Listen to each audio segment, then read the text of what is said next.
Boa noite, pessoal, tudo bem? Acabei de desativar aqui os comentários só para ficar mais fácil para a gente conversar, para não ficar no rosto de ninguém, tá? Hoje a gente vai falar sobre o aluguel por temporada em Floripa, né? Então eu vou chamar aqui o Marcos, ele já deve estar por aqui, deixa eu ver aqui, para a gente começar o nosso bate-papo sobre Floripa. Fala, Marcos, tudo bem? Tudo certo, Romulo, tranquilo. Tudo legal. Uma tempestade forte aqui em Floripa hoje de vento. Tava meio. Ah, é? Então, assim, se tiver alguma oscilação aí de sinal, pode ser por Tá. causa disso, mas acho que agora deu uma tranquilizada aqui. Aqui também tá com boa chuva, uma boa chuva. Acho que aquela frente fria, né, que disseram, não sei. Aqui tá bem frio. Eu acho que aí deve estar mais nesse momento, né, de alguma forma. Até a hóspede me perguntou, né, alguns estão vindo essa semana, falaram: ah, Rômulo, você tem aquecedor, né, no apartamento e tal? Alguns não têm ar-condicionado, outros têm. Os que não têm, a gente dá uma reforçada nos cobertores, né, para minimizar um pouco, né? Porque é difícil em São Paulo você ter esses. Até ar-condicionado não é muito comum, assim. É uma coisa mais de alto padrão. Mas, Sim, enfim, né? É isso. Obrigado por você ter aceitado participar da live com o tema de aluguel por temporada em Floripa. Eu vou deixar que você se apresente para as pessoas aí que estão acompanhando na live. A live a gente vai ficar aí até mais ou menos umas 9 horas. Depois a gente abre aqui para a gente interagir. Vocês podem colocar os seus comentários. Mas, por enquanto, eu desativei aqui só para a gente conversar de forma tranquila, tá bom? Com perfeito. você.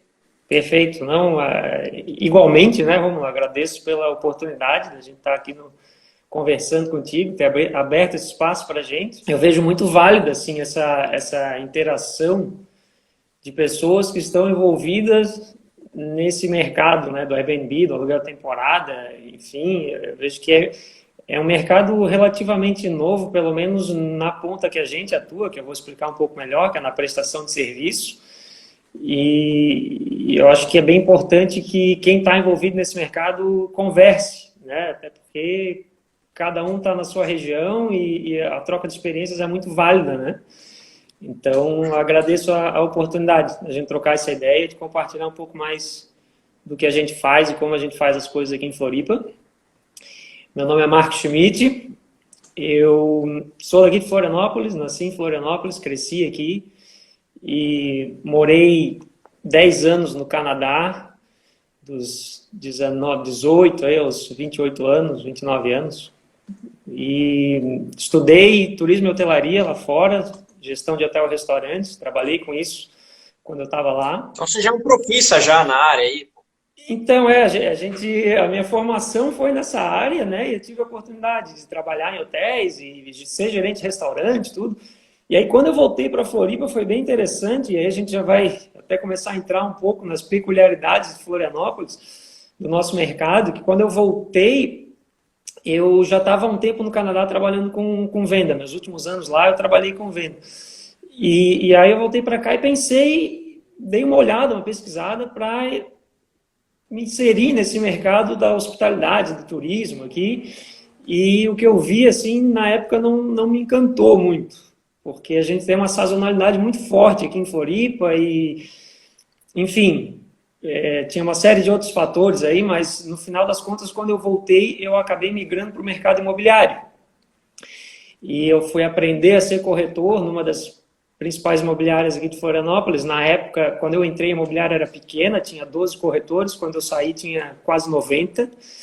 E nesse tempo, foram 6 anos na imobiliária, eu também tive a oportunidade de ser gerente de vendas e atuar como corretor. E aí, nos últimos anos que eu estava na imobiliária, em dezembro de 2014, para ser bem específico, surgiu uma oportunidade de eu ser anfitrião de um apartamento no centro de Florianópolis. E um apartamento que, se eu fosse pensar no mercado imobiliário, era um apartamento que seria um patinho feio da venda, vamos dizer, né? Porque ele não tinha vaga de garagem, não tinha elevador, mas a localização era boa, mas seria um apartamento difícil de vender, por ter essas características. E no Airbnb ele começou a funcionar muito bem. E aí, então, esses últimos anos que eu estava na imobiliária, eu estava também, era corretor e estava anfitrião de Airbnb, né? E foi a partir disso que eu comecei a ter muita gente perguntando, muitos clientes perguntando sobre Airbnb, e depois de resistir muito, assim, eu sou muito rápido, eu brinco, eu sou muito rápido de perceber as oportunidades. Levou só uns 4 anos para eu entender que tinha bastante gente procurando pelo serviço que hoje a gente presta nos anfitriões de aluguel, que foi a empresa que eu fundei com o meu sócio, o João, há 2 anos atrás, agosto de 2018, a gente começou a atuar como prestador de serviço nessa área. E, enfim, essa é a história de como a gente chegou aqui, né? Hoje fazem a gestão aí de quantos imóveis? Porque a gente às vezes gosta de ouvir números, né? As pessoas que estão aqui assistindo provavelmente também devem gostar, mas é uma coisa muito fascinante, né? Quando a gente vê, quando eu falo de números do Airbnb, quando eu falo de dados e tal, Sim. realmente comunica de uma forma bem interessante, né? Então, só para as pessoas terem ideia, mais ou menos, ali da sua experiência, quantos imóveis você faz a gestão hoje? A gente está nesse momento, e eu vou dizer nesse momento porque a gente está num ritmo acelerado aqui. Hoje eu estou com 63 imóveis na nossa administração. Aí, tá vendo E eu só? estou falando hoje porque a gente está assinando contrato semanalmente. Boa, assim sim, pô, em 2 anos, ter aí mais de 50 apartamentos é robusto, o negócio é grande. E muito aprendizado, muito Eu tropeço. imagino, eu imagino. E como que você vê o mercado de aluguel por temporada em Floripa, ainda que você falou sobre essa coisa de que você veio do mercado imobiliário, né? E começou a identificar a oportunidade no mercado de temporada, né? E de que maneira isso transformou isso num negócio, né? Você fala, pô, acho que funciona porque tem gente que está buscando esse tipo de serviço, como você já falou, porque dá um dinheiro legal para os proprietários. Como é que foi essa descoberta aí? A descoberta foi pela demanda mesmo, assim, porque eu brinco que foi insistência. As pessoas insistiram para eu prestar esse tipo de serviço, na verdade, né? Então, nos últimos anos que eu estava na imobiliária, principalmente os 2 últimos anos, eu comecei a me especializar num tipo de imóvel, num tipo de produto imobiliário, que é a construção a preço de custo, que a gente chama, né? Construção em sociedade, tem gente que chama em construção em SPE, condomínio fechado, tem vários nomes para o mesmo bicho, que basicamente é um grupo de pessoas que se junta, forma uma SPE, para construir um empreendimento sem ter que pagar uma incorporadora, né, uma margem de lucro para comprar uma incorporadora na hora de construir um imóvel, né? E eu comecei a me especializar nesse modelo e comecei a ter contato com muitas pessoas que já eram investidores no mercado imobiliário ou que estavam interessados em investir no mercado imobiliário. E um dos grandes problemas que esse pessoal tinha é que quando eles recebiam o empreendimento, quando eles pegavam a chave daquele imóvel, daquele bem, muitas vezes eles queriam vender, e quando chegou ali para 2014, 2015, o mercado entrou em crise, eles estavam tendo dificuldade de venda. Então, essa possibilidade de montar aquele apartamento, começar a rentabilizar imediatamente, enquanto o bem estava à venda, ou até esperando um possível aluguel mensal, se tornou uma oportunidade de mercado para mim. Porque o cara queria, vou pegar a chave e vou começar a pagar condomínio, IPTU, etc. Se eu começar a botar alguém ali dentro, né, começar a trazer hóspedes de Airbnb para pelo menos pagar minhas contas. Além disso, eu vou ter um imóvel decorado para vender. Né, um apartamento que, quando eu vier mostrar para um potencial comprador, vai estar todo bonitinho, limpo, cama feita, arrumado. Eu vou conseguir também acelerar a minha venda. Então, veio uma demanda muito em cima disso. E, além disso, tem daí também uma peculiaridade de Florianópolis, que Florianópolis, a gente tem, pensando em Airbnb, eu tenho um perfil centro e eu tenho um perfil praias. E o perfil praias tem uma vocação de aluguel de temporada muito forte. Então, o faturamento no verão, ele compensa muito, né, para quem está pensando nesse modelo, né? E já existia um histórico de aluguel de temporada em Florianópolis desde que eu me lembro por gente. Assim, sempre teve aluguel de temporada, só não tinha plataforma. Mas... sim. Né? Mas isso é uma coisa generalizada, né? No Brasil inteiro, sempre existiu um modelo, né? Mas era operado pelas imobiliárias ali. Eu peguei um pedacinho ainda disso, né? Que até antes de eu conhecer o próprio Airbnb, né? Aquela coisa, vamos passar o ano novo na praia, o carnaval na praia. Então, geralmente, você buscava por imobiliária, né? E era aquela coisa mais ou menos, né? Da imobiliária, que fazia lá um negocinho e tal, burocrático até, né? Então, mas faz parte, né? E você sente que existe uma demanda, no caso, vamos dividir duas coisas aqui, né? O momento pré-pandemia, porque agora qualquer coisa na vida que a gente for falar, a gente vai ter que falar pré-pandemia e pós-pandemia, né? Porque não adianta falar, como é que era? Era o quê, né? Então, na pré-pandemia, ou seja, antes da gente enfrentar isso que a gente vem enfrentando, inclusive teve bastante restrição em Floripa, se eu não me engano, me confirma se eu estiver errado, mas como é que era esse cenário, né, essa temporada? Tinha muito sobe e desce, então no verão era um pico maior, como você falou, e na parte de baixa temporada não alugava, ou você derrubava preço, porque, né, tinha uma demanda menor, mas ainda assim era interessante. Então, como é que era o cenário pandemia, antes da pandemia, para a gente entender um pouco do histórico aí de Floripa, que todo mundo conhece, todo mundo quer viajar, ficar por lá e tudo mais. Conta um pouco aí para mim. Pensando nos dois perfis que eu citei, tá? Dois grandes perfis de Florianópolis, o perfil centro e bairros no entorno do centro, eu tinha um cenário de demanda mais ou menos linear, vamos dizer assim, né? A minha taxa de ocupação não variava muito ao longo do ano. Por quê? De dezembro a março, eu mesmo no centro pegava o movimento do turista de verão, a pessoa que fica no centro e daí ia para as praias a partir do centro, se deslocava mais pela cidade ou até para o entorno aqui, a pessoa ia daqui para Balneário Camboriú, Garopaba, para as outras regiões aqui em volta e voltava, né? E durante o ano, daí eu tinha mais um movimento do pessoal que vem para fazer curso. Cidade, né, Florianópolis é uma capital, então muito concurso público, cursos de preparação para concursos públicos, gente vindo para a Universidade Federal aqui, enfim, para os mais diversos tipos de cursos né, para estudar por períodos mais curtos, vamos dizer assim. Eventos, né? A gente não tem uma super demanda de evento, mas a gente tem alguns eventos chaves ao longo do ano. A gente tem, por exemplo, um que é bem forte em Florianópolis, que é normalmente no fim de outubro, que é o RD Summit, que é o maior evento de marketing digital da América Latina. Então a cidade lota, realmente. Então essa era a demanda do centro, tá? E aí a minha variação de valores no centro, do que a gente considera ser a nossa super baixa temporada, vamos dizer assim, que é maio e junho, tipicamente, principalmente maio, para o Réveillon, muitas vezes que é o meu pico do ano, né? O Réveillon de Floripa é bem badalado, eu teria uma variação mais ou menos aí de 4 vezes o valor da diária, tá? Então, um apartamento que é R$100 a diária em maio, tipicamente eu conseguiria alugar por uns 400 no Réveillon. Tá?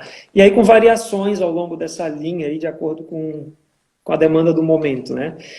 Já nas praias, as praias, 60%, às vezes até 70% do faturamento daquele imóvel é do dia 20 de dezembro ao fim de março. É o pico mesmo de faturamento. É um período de altíssima temporada, né? Assim, se for definir, separar mesmo as datas, de 20 de dezembro ao primeiro fim de semana de janeiro, é o super pico do ano, aqueles normalmente é uns 10 dias, a gente diz que é um mês em 8 dias, e literalmente é o 13º mês do ano para a gente em faturamento, assim, 26 de dezembro a normalmente 5, 6 de janeiro. É um mês de faturamento ali naqueles dias, nas praias, né? E aí o verão é minha alta temporada, principalmente janeiro, né? Depois do carnaval, alguma coisa ali. E aí depois de abril até metade de dezembro, é um período que quando a gente conversa com os nossos clientes proprietários, a gente explica que é o período da gente pagar as contas para não ter que tirar o lucro do verão para pagar as custas do ano, que era o que tipicamente acontecia em Florianópolis antes do Airbnb.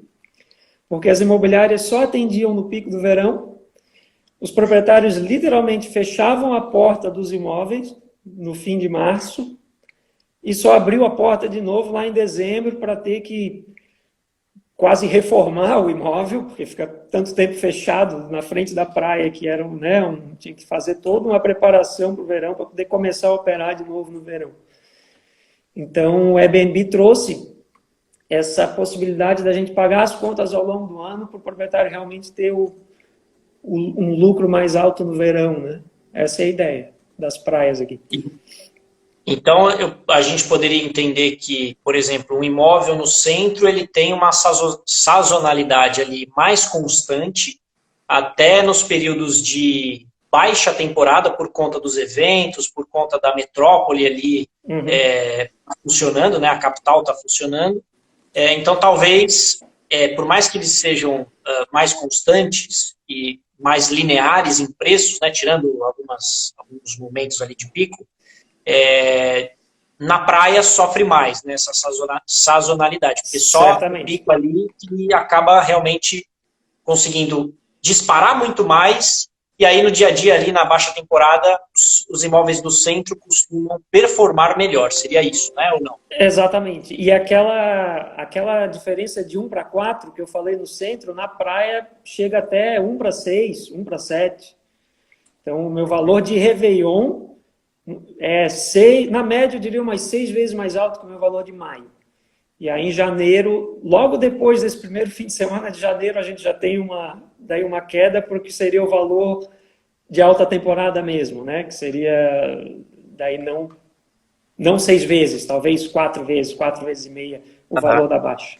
O que tiver rolando, né? Assim, a gente vai, pelo menos eu aqui em São Paulo, a gente vai testando o preço, né? Sim, certamente. Se vender, vendeu, né? Se não vender, a gente vai adaptando o pacote, né? Às vezes faz, dependendo do imóvel, você faz pacote mínimo de 7 noites, ou de 5 noites, ou de 3, ou de 10, enfim, né? Aí vai testando os preços, né? Mas uma hora, pelo menos aqui em São Paulo, a gente encontra o nosso piso e o nosso teto, né? A gente já meio que sabe, tipo, ó, se eu colocar, vamos supor, R$100 no preço de um imóvel, né? É o mais barato que eu posso colocar, porque na média as pessoas acabam pagando R$100. Agora, em momentos de pico, a gente pode jogar bem mais, né? Carnaval aqui em São Paulo tá bombando, né? Agora não mais, por conta da pandemia. Acho que o carnaval do ano que vem nem vai acontecer nas datas que deveriam acontecer. Mas é muito isso, né? De achar o melhor preço. Às vezes até recebo bastante mensagem de pessoas perguntando: Romulo, como é que eu defino o meu preço, né? Quanto que eu cobro? Será que eu cobro X? Será que eu cobro Y? Né? E por mais que você faça os cruzamentos de informação, quanto que você pagou no imóvel versus tanto que você tem de despesa e tal, no final é o que as pessoas querem pagar, né? Se você colocar R$1.000 de diária e as pessoas pagarem, então aluga por R$1.000, né? E assim sucessivamente, né? Exatamente. Era um ponto que até na imobiliária, na compra e venda, a gente sempre comentava também, a mesma lógica. Não adianta eu querer precificar alguma coisa por conveniência. Eu paguei tanto, então eu vou cobrar tanto. Não vai cobrar o que não vai pagar. Exatamente. Por mais que faça sentido, você falou, sei lá, paguei R$500 mil num imóvel de praia, uma casa super fodona e tal, e aí você, às vezes, não consegue tirar, por exemplo, 0,5% de R$500 mil vai dar 2.500. Depende da casa, depende da localização, depende de um monte de lugar, depende do momento, né? Sim, se a conta funcionar, né? É isso. E eu queria só lembrar, caso vocês que estão assistindo aí queiram já adiantar perguntas, tem aqui uma cartinha com uma interrogaçãozinha que vocês podem colocar algumas perguntas ali para agilizar na hora da gente abrir, para não ficar o bolo ali no meio dos comentários, tá? Aí a gente vai lendo as perguntas e vai respondendo na medida do possível. Marcos, e depois da pandemia? Depois não, porque ela acabou, né? E como é que foi o impacto das reservas e da demanda e da sua empresa e dos clientes e dos proprietários desde o momento do fatídico 15 de março que derrubou todo mundo? Foi tipo um strike, assim, né? Como é que foi isso? Eu acho que não tem uma pessoa que, pelo menos que dependesse de alguma forma do Airbnb, que não lembre-se do dia 15 de março. Né? Não, a gente abriu o mês, só na ideia de botar números, a gente, no dia 15 de março, tinha R$158 mil de reservas fechadas dentro do mês, né? Olhando o número de reservas fechadas dentro do mês. Quando chegou no dia 20 de março, esse nosso número tinha caído para 58. Né? Então a gente... Peraí, tinha quanto? Eu tinha R$156 mil de reservas fechadas. Foi para 58 em 5 dias. Depois eu perdi... 58.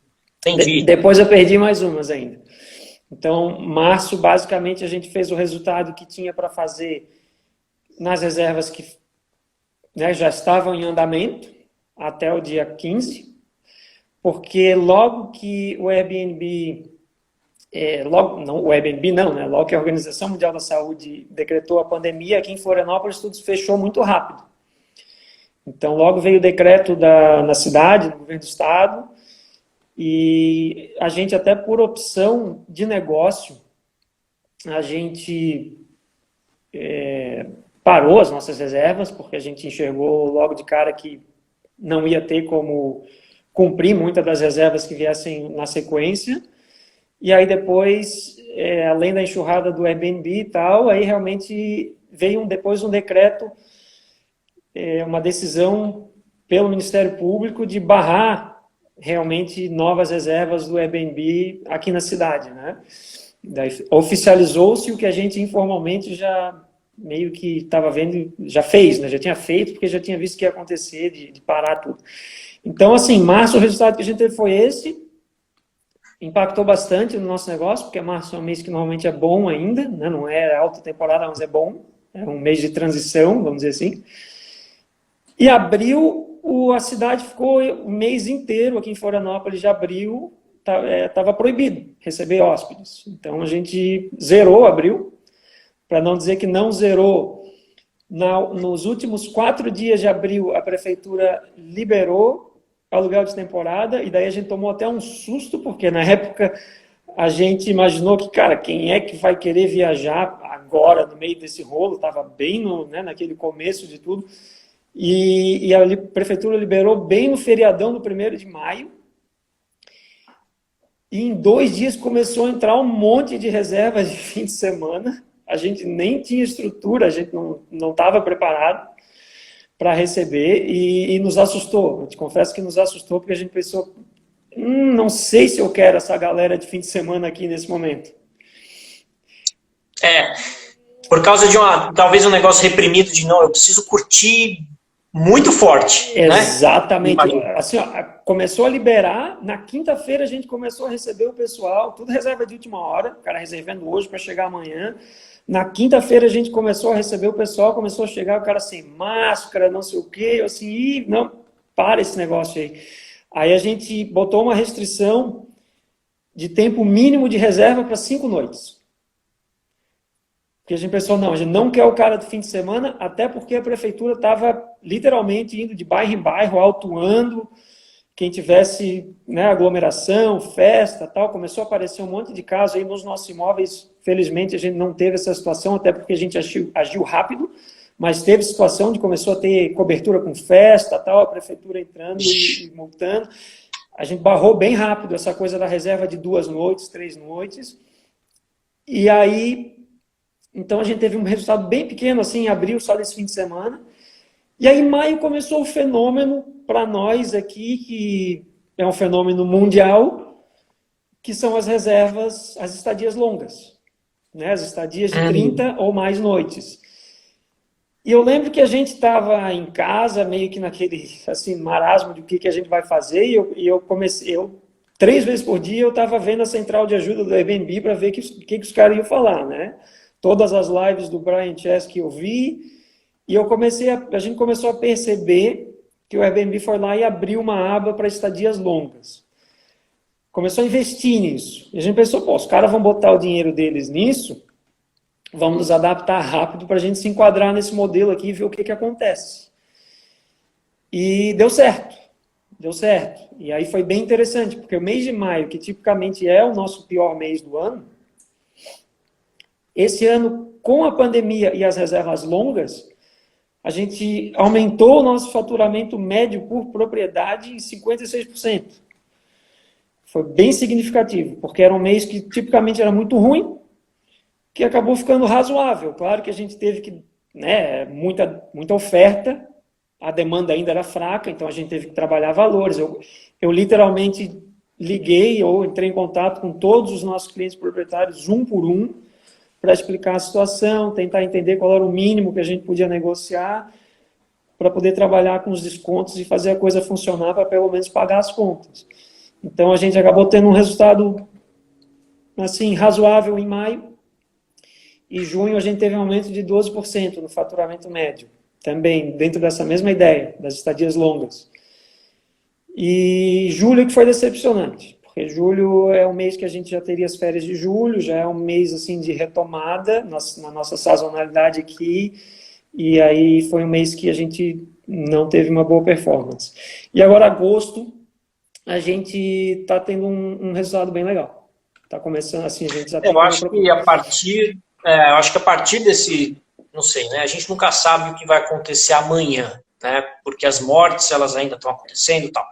Mas assim como já existem várias pesquisas aí de várias plataformas que estão falando sempre, estão chegando sempre no mesmo, na mesma lógica, né? Então as pessoas estão fazendo viagens mais próximas, né? Então elas saem de uma capital ali e vão para o interior ou vão para o litoral. Então eu acho que é o caminho que tá acontecendo. Eu não sei o que você vê com as pessoas que estão alugando os imóveis aí de Floripa, né? São famílias que moram ali numa cidade próxima e que querem uma casa, né, mais confortável ali para ficar um tempo ali na praia, por conta da pandemia, ficar isolado e tal. Você acha que existe esse perfil, conforme as pesquisas mostram, ou você vê de outra forma isso com o que você aluga? Certamente. O público, pessoas, inclusive, da própria cidade, né? Então, a gente vê isso bastante nos imóveis, como casas e coberturas, imóveis que têm áreas externas. Então, a gente vê até hóspedes de Florianópolis mesmo, que estão procurando um espaço que elas tenham mais liberdade, comparado com, às vezes, um apartamento de 2 quartos, onde elas moram, tem filho pequeno, tá? Vamos pegar um local que eu tenho um jardim, que eu tenho um terraço, que eu tenho uma piscina privativa, alguma coisa assim, né? E daí a gente tem visto, na verdade, bastante gente vindo de São Paulo, aí da região de vocês, né, da capital e do interior mesmo. Muita gente de home office, né, que vem para Floripa para trabalhar no home office aqui, e aí foi bem interessante, porque aquela dinâmica que eu tinha explicado antes da praia e do centro, esse ano se inverteu. Porque no centro a gente não está tendo curso nenhum, não está tendo evento nenhum, e na praia é um local onde a pessoa pode trabalhar em casa durante o dia, e mesmo com as restrições, hoje a pessoa não pode ficar na praia aqui, mas isso tem, às vezes abre, às vezes fecha, dependendo da semana, mas existe a possibilidade da pessoa sair, dar uma caminhada na praia no fim do dia, enfim, ou pelo menos ter um visual, dependendo do apartamento, se tem uma vista para o mar, o cara está trabalhando ali com vista para o mar, em vez de ele estar onde ele estava antes, né? Então, a gente tem visto bastante isso. E o nosso mercado aqui, ele já é naturalmente um mercado assim de bastante gente que vem de carro para cá. Ele sempre foi.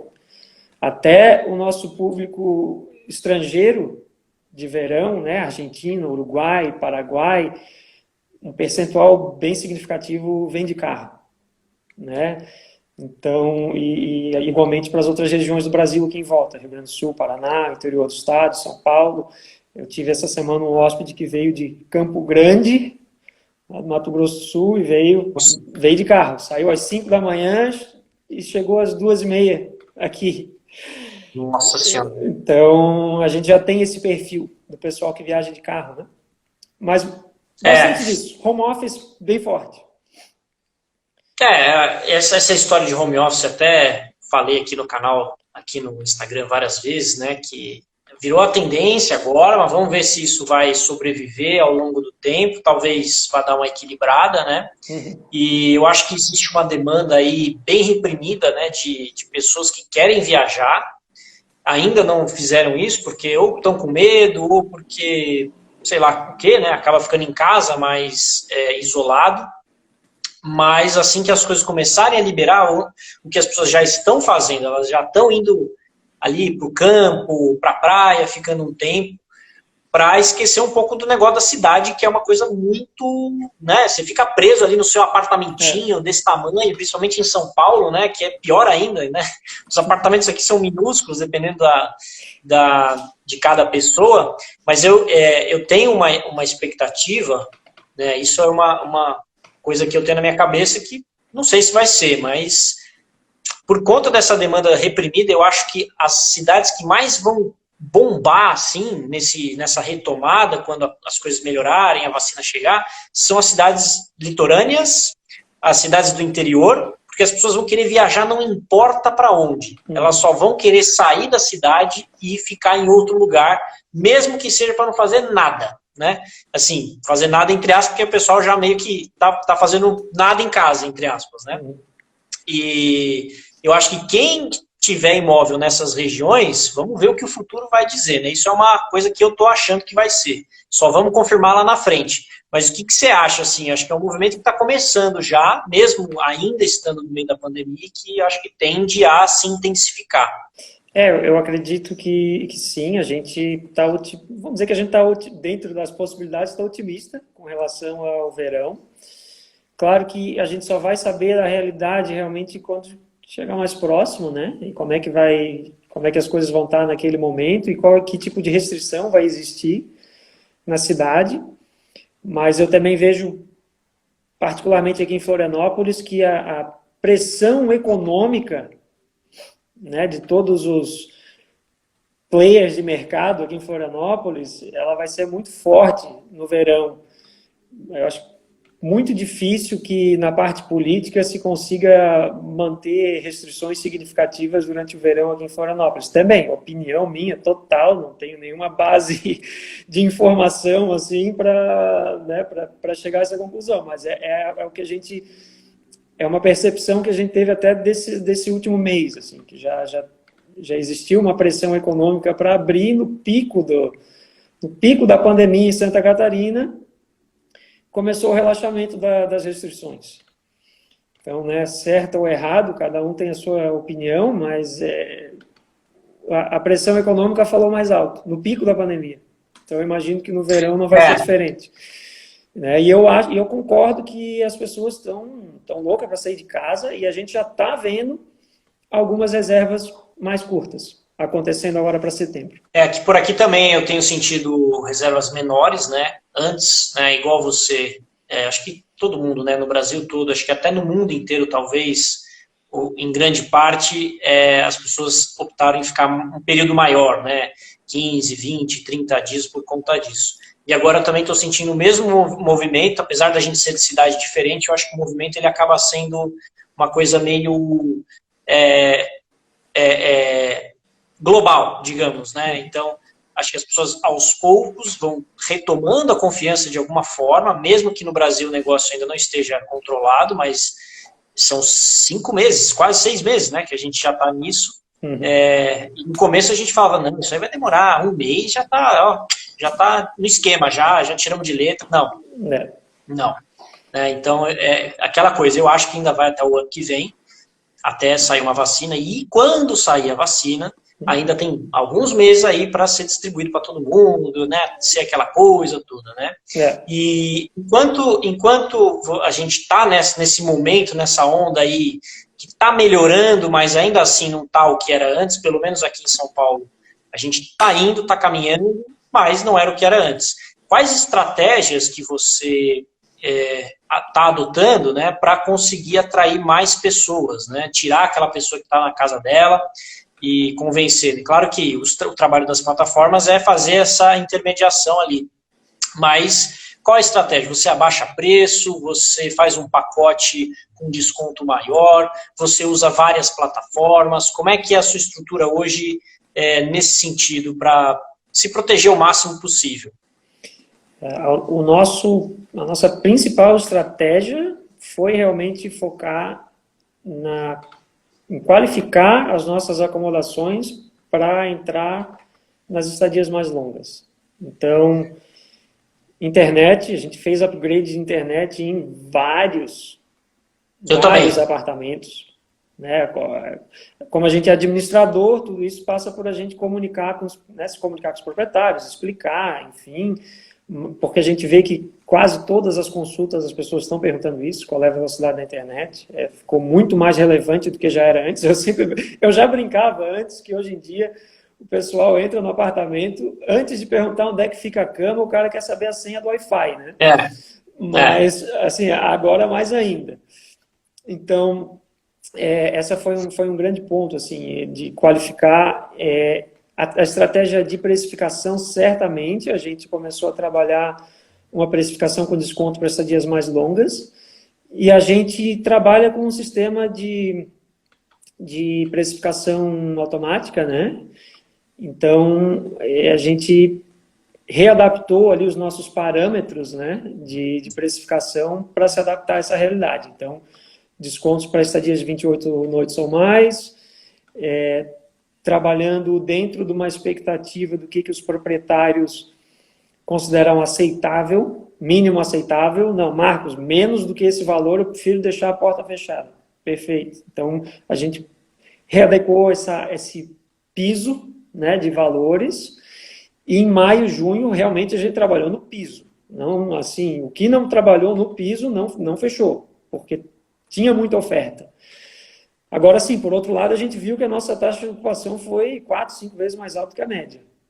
Então, algum resultado deu, né? E agora está recuperando o valor.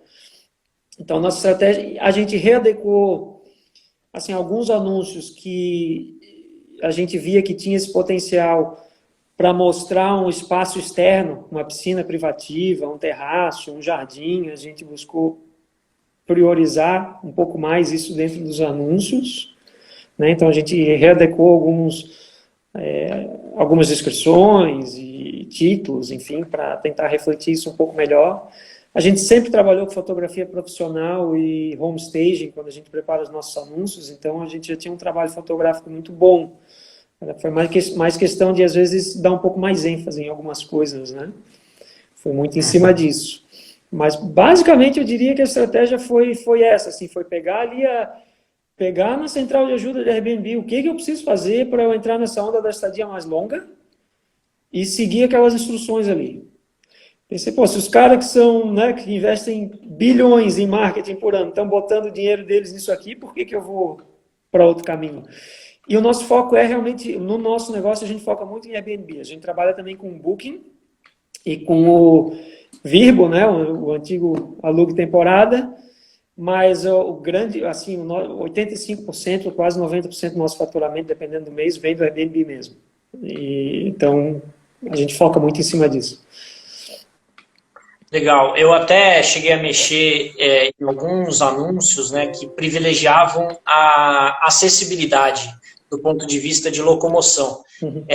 Então, por exemplo, tinham alguns apartamentos que estavam ao lado do metrô, apartamento ao lado do metrô, mas agora, se eu falo que ele está ao lado do metrô, não é uma coisa, né, legal, não é tão atraente você falar que você está do lado de um lugar cheio de gente, né? Então eu tive que fazer algumas mudancinhas, né? E até fica de sugestão para as pessoas que estão aqui acompanhando, que eu privilegiei o Wi-Fi, tá? Então eu tenho, por exemplo, Wi-Fi de 100 mega em apartamento. outros têm 240. Então, assim, é uma coisa que, opa, né? Porque agora as pessoas estão fazendo videochamada, estão fazendo calls com as empresas e, né, os trabalhos e tal. Então, isso chama atenção e é realmente isso que você comentou, né? As pessoas estão buscando Wi-Fi antes de tudo. Já era assim, mas ainda mais hoje, nossa, muito mais. E aí tinha um apartamento que tinha 10 mega de internet, pra você ter ideia. E aí, hoje em dia, a gente tem preços muito bons, que eu pagava, pra você ter uma ideia, R$89 por 10 mega de internet. Aí eu falei, pô, tá na hora de mudar, né? E aí a gente migrou ali, por exemplo, R$100 para 100 mega. Então, assim, é uma coisa absurdamente barata, se você for comparar uma coisa com a outra, e um valor muito grande que você acaba criando. Você pode usar esse recurso, né, essa velocidade muito rápida da sua internet, como venda. Né? O cara vai optar em ficar no seu, que tem 100 mega, do que no outro, que tem 20 mega, 15 mega, enfim. Principalmente aquele cara, sabe, que só põe a internet para falar que tem, né, que fala, não, bota aí um mais barato. Qual que é mais barato aí? Da Vivo ou da Claro? E bota lá. Entendeu? Principalmente em casa de praia, né? Eu não sei se nos apartamentos ou nas casas que você administra, se alguma chegou a não ter internet antes. Tipo, não, nem precisa. As pessoas, elas vão pra praia, vão pra curtir, vão pra não sei o que, internet pra quê? Eu já ouvi muito isso. Eu acho que em algum momento cola, mas depois eu não sei se sustenta por muito tempo. Não, assim, no nosso primeiro ano de operação eu ainda tinha alguns imóveis que não tinham internet. Chegou um momento, isso antes da pandemia já, chegou um momento que a gente simplesmente não fecha contrato se não tiver internet, porque eu sei que eu não vou dar resultado para o meu cliente, para o meu proprietário, né? E na praia, certamente, tinha muito dessa mentalidade. E com a pandemia agora, é engraçado, porque eu estava falando dos 60 mega, eu estava me lembrando que o primeiro apartamento que a gente administrou, quando a gente começou, a gente precisou fazer um upgrade, porque a nossa primeira hóspede era uma moça da Inglaterra que dava aula de inglês online e tal, e aí a gente fez um upgrade, para 60 mega e botou, era assim, era o título do anúncio, internet 60 mega. Hoje, 60 mega é o mínimo que a gente faz. E realmente teve alguns casos teve um em particular, um imóvel que a gente tinha na praia, que a internet era também, era 5 mega a internet. E aí eu comecei a mostrei para o proprietário, ele falou assim, olha aqui, eu estou com uma consulta aqui, isso é um real, aconteceu faz umas 3 semanas, eu estou com uma consulta aqui de R$5.000, que o cara disse que ele só fecha se ele tiver internet boa. E aí eu mostrei, é justamente isso, a pessoa está pagando, sei lá, 60, 70 reais por uma internet de 5 mega e tem um pacote de 120 que nos primeiros 12 meses é 240 por 100 reais. Para fechar a reserva, que só fecha se tiver internet boa, senão o cara não fecha.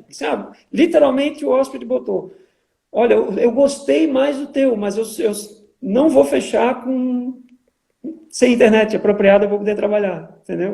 Então, é a realidade. É o que eu falo de eficiência, né? Gestão e eficiência. Não adianta você ter um baita de um apartamento, mais incrível possível, e ele não tem algo ali básico que não é caro, se você for ver. Aí você pega um outro que às vezes pode até ser piorzinho de alguma forma, só que ele tem uma baita de uma internet, ou sei lá, uma TV Smart, sei lá. Lava seca. Que acaba... Uma lave seca, cara, isso faz muita diferença. Eu tenho alguns apartamentos que não tem lave seca porque não tem espaço, um estúdio pequenininho, não tem nem lavanderia coletiva, nem nada.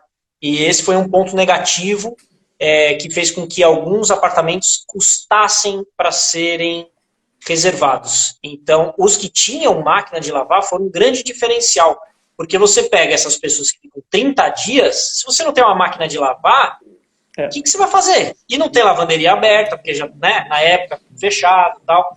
Então, realmente, para mim, foi um diferencial os que tinham e um peso, né, os que não tinham a máquina de lavar. E uma pena. Por exemplo, o perfil das pessoas que estão alugando com você, os proprietários, eles são pessoas que compram para renda, né? Ou são pessoas que têm uma casa ali de praia e que vão de vez em quando, então eles estão mais assim suscetíveis a não necessariamente faturar alto o tempo inteiro. Porque aqui em São Paulo é uma coisa meio do pescoço, assim, né? Se você não fatura, que é muita coisa de investidor, as pessoas querem, ou porque precisam, de fato, daquela renda específica, né? Elas contam com esse dinheiro, né? Obviamente que na pandemia é de se compreender e de passar isso adiante, mas eu queria entender um pouquinho do perfil desses donos de imóveis, até para as pessoas que estão acompanhando aqui entenderem um pouco, às vezes pode ser elas mesmas, né? Porque como tem muito proprietário aqui que faz aluguel por temporada, pode ser que você esteja falando de algum deles, né? Do ponto de vista de, pô, você que tem um imóvel lá, funciona assim, assim, assado, a renda, talvez ela seja melhor assim e tal. Perfil mesmo de proprietário que você costuma atender lá aí em Floripa. Então, para roubar a palavra que meu sócio gosta de usar para o nosso perfil aqui, eu diria que a maioria dos nossos clientes hoje são clientes que têm aquele imóvel por legado, vamos dizer assim, né? Então, é um imóvel que ou já estava na família, né? Então, às vezes são irmãos que têm um imóvel que era dos pais e que, né, por algum motivo ainda está na família e as pessoas não têm tempo ou a disposição para tocar o aluguel.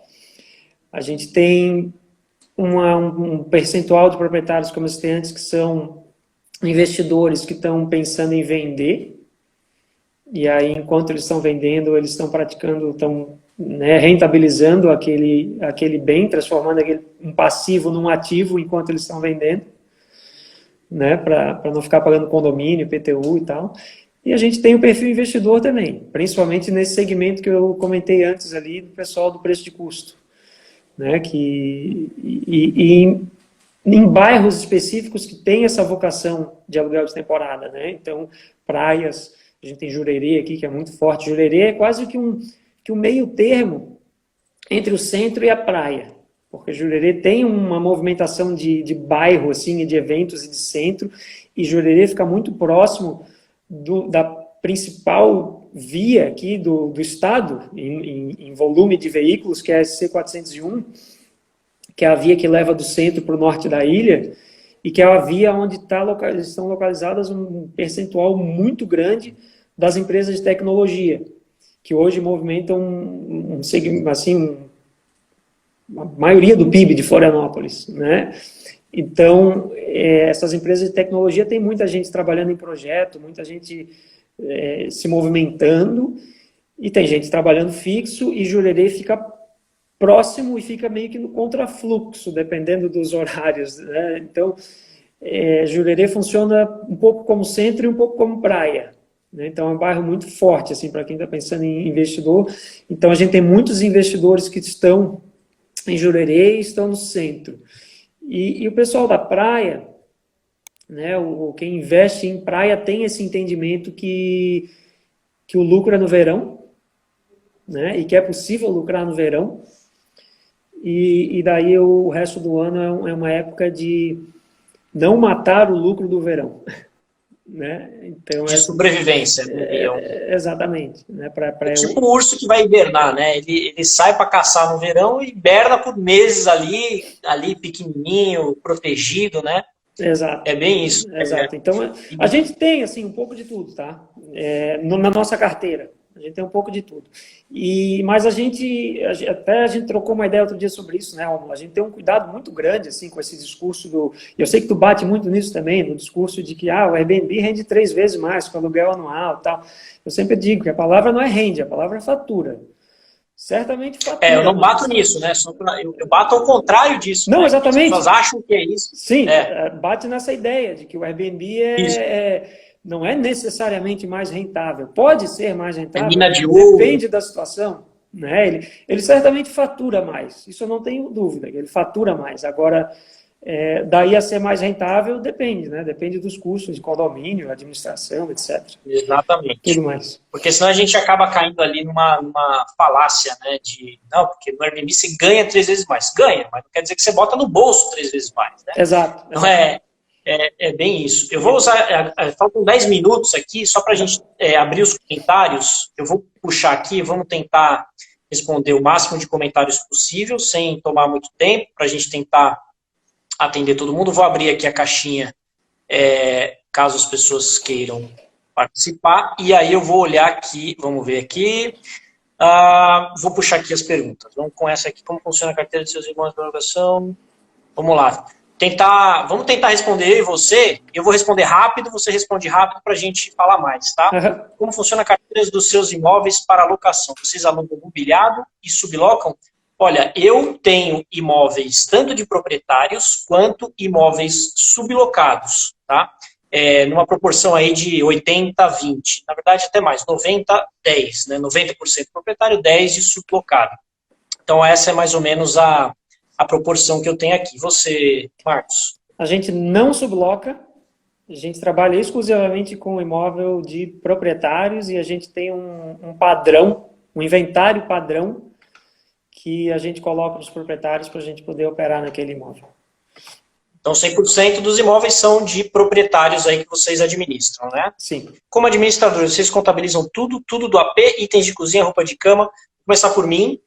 Sim, eu contabilizo, a gente faz um inventário quando a gente pega o imóvel, e esse inventário ele é jogado no sistema, então a gente tem todo o controle de todos os itens, e a cada saída a gente tem um checklist, tudo automatizado dentro do sistema, com as coisas mais importantes. A gente não fica olhando, tem 3 talheres, não olhamos isso, a gente olha o macro, né? Se a TV está funcionando, se a cafeteira está em ordem, se a geladeira não aconteceu nada com ela, entre essas coisas assim, né? Então, a gente contabiliza na entrada, quando a gente pega o imóvel, a gente faz um esqueletão dele todo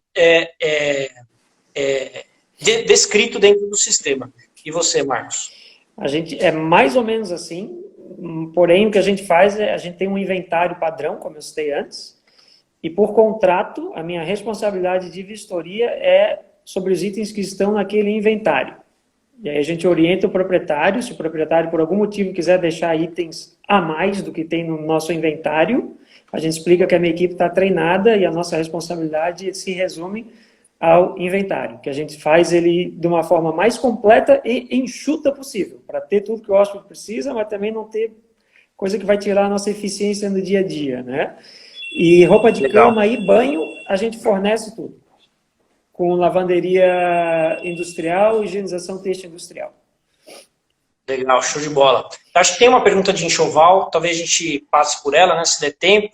Quando você acha que volta a demanda no Airbnb? Minhas visualizações em 7 e 0 reserva. Olha, não dá para saber, tá? Pelo menos aqui em São Paulo não dá para saber quando volta, só quando a confiança das pessoas de fato voltar, né? Uhum. Agora, visualização, às vezes o Airbnb eu acho sempre meio ruim nessa parte ali e tal. Eles melhoraram agora um pouco, mas você tem que ver sempre a conversão, né? De quantas mil visualizações ou quantas dezenas de visualizações você tem, quantas reservas viram, né, para dar essa taxa de conversão, né, que geralmente fica em 1% ou menos de 1%, depende muito, né? Por aí como é que é, Marcos? Eu diria que a nossa percepção é que nos últimos 10 dias a nossa demanda voltou assim de uma forma bem animadora. Tá? Uma crescente interessante. A gente tem fechado bem legal, assim, tá começando a funcionar muito bem, mas reservas de última hora. Num horizonte no máximo de 30 dias para frente. Muito boa noite, alugo as minhas 2 casas pelo Airbnb, quero ser co-anfitriã. Vai lá, Marcos, fala aí, você até tem um curso que você bolou, que você criou, aproveita e já fala para o pessoal aí. Então, a gente desenvolveu o método anfitrião de aluguel, que é basicamente um passo a passo de como eu faria se eu estivesse começando hoje e fosse atuar sem a estrutura empresarial que eu tenho hoje, né? Então, assim, poxa, se eu quisesse ser um anfitrião de casa, com home office, como que eu faria? Quais seriam os primeiros passos? Como é que eu encontro meus primeiros clientes? Como é que eu organizaria as coisas? E método anfitrião de aluguel, como a gente faz, né? Tá tudo ali descrito no curso e a gente tem vários vídeos também, enfim, acho que entre o teu canal, né, Rômulo, e o nosso, a gente tem bastante material aí para quem quiser também ter algumas dicas de como começar. Vocês podem acessar o perfil aí do Instagram que vocês estão vendo do Marcos, do Anfitriões de Aluguel, e também tem o canal no YouTube com outros conteúdos relacionado a esse universo que a gente está falando. Deixa eu ver quanto tempo que a gente tem aqui. Temos mais 5 minutos, então vamos tentar responder o máximo possível aqui. Em julho, quando normalmente ocorrem férias escolares, há aumento do valor? Caso positivo, qual o aumento, considerando a baixa? Eu vou responder primeiro. Aqui em São Paulo, a gente não tem muito essa diferença assim, entre julho, janeiro, fevereiro, março, meio que linear, né? Em alguns momentos a gente tem picos, né? Tirando pandemia agora é meio que salve-se quem puder. Então, a gente sobe, desce preço, vai testando o que é melhor. E em praia eu já não sei se isso afeta. Acredito que sim, né? Por ser um período de férias, como é que é isso? A gente tem sim um aumento de demanda, e como eu trabalho com precificação automática, naturalmente, quando tem mais gente entrando no site procurando, os meus valores sobem um pouco. Mas não é um aumento muito significativo para julho, não. Mas tem sim, tem um certo aumento de demanda e de valor. Meu sistema de precificação é o Price Labs. E fora Price isso... Labs, para quem não conhece, né, que é um sistema de precificação dinâmica, ou seja, ele integra com o software e ele faz toda a parte de flutuação de preço a partir de umas premissas que você estabelece, que é bem interessante. Ainda não uso o Price Labs, eu uso a Stace, que ainda não tem nenhum tipo de precificador inteligente ali, mas quem sabe em breve eles não coloquem alguma coisa assim, que eu tenho muita vontade de usar um precificador ali para facilitar o trabalho. Exato. A gente já está chegando no final aqui, eu não quero que a gente corte no meio assim o nosso papo. Tinham algumas perguntas a mais, tanto que colocaram nos próprios comentários aqui do chat, quanto aqui na caixinha de perguntas. Mas infelizmente a gente não vai ter muito mais tempo, mas você pode entrar em contato comigo aqui pelo direct e também com o Marcos, no Instagram dele, que você pode acessar aqui em cima, se eu não me engano. Você clica aqui em cima, você vai ver o meu perfil ou o perfil do Marcos. Então você pode perguntar para a gente, mandar as mensagens, participar nos comentários. Eu queria agradecer você, Marcos, pela participação e ouvir as suas últimas considerações para a gente encerrar. Igualmente, tudo de bom. Agradeço também a oportunidade, muito legal o bate-papo. Espero que a gente possa ter outras conversas, de repente outros temas, a gente pode pensar alguma coisa em conjunto aí, e muito feliz de estar aqui. Então, obrigado a todo mundo que ficou até agora. Quem chegou depois, vai estar gravado, e a gente vai se falando aí ao longo dos dias. Um abraço.